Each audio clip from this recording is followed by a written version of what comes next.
Greetings, this is Tsepo Khatebe. Let us now bask in the warmth of knowledge. Today, we are going to talk about a key, and that key is knowledge.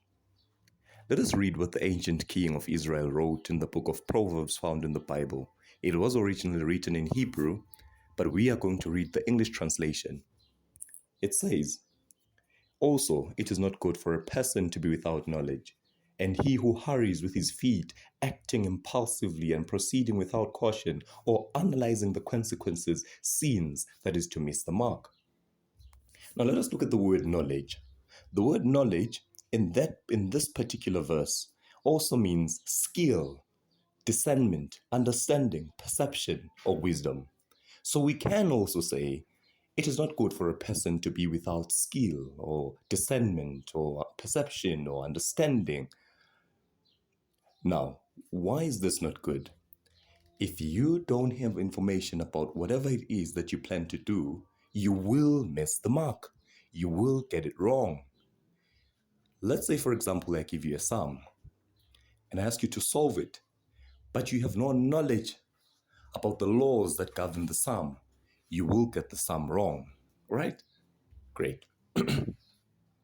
Now, the word knowledge there can also be defined as to have an intimate relationship with another person, an idea, or an experience.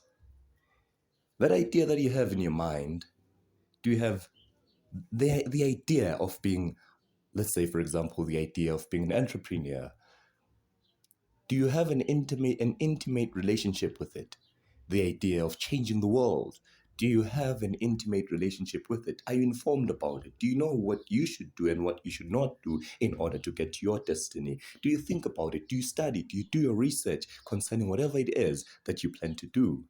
Do you have an intimate relationship with your vision, your dreams? Right? I want you to think about that. It's a very important thing to think about. It's something that you have to ponder on. It's something that you have to contemplate on and sit down and think about it. Do you have an intimate relationship with your dreams, your goals, your vision, your destiny? I want to emphasize that the word for seen there in this particular verse, in the original Hebrew, in this verse, it means to miss the goal, to miss the way, to go wrong. Of course, if you are uninformed, you will go wrong. You will miss the way. You will miss the goal. Let us check. One of the verses that are found in this great book called the Holy Bible is found in Hosea 4 verse 6. It says, "My people are destroyed from lack of knowledge.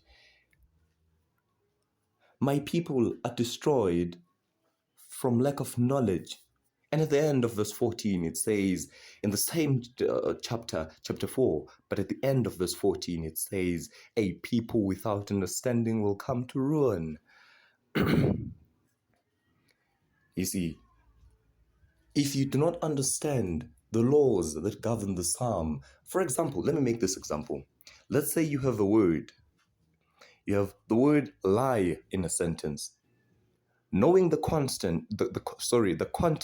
in which the word is used will give you the ability to discern whether the word is talking about something that's not true or to lay down. So then, the ability to discern comes from knowing. You can be able to separate, to see the difference if you know, but if you don't know, you can't, you cannot. So understanding comes from having knowledge.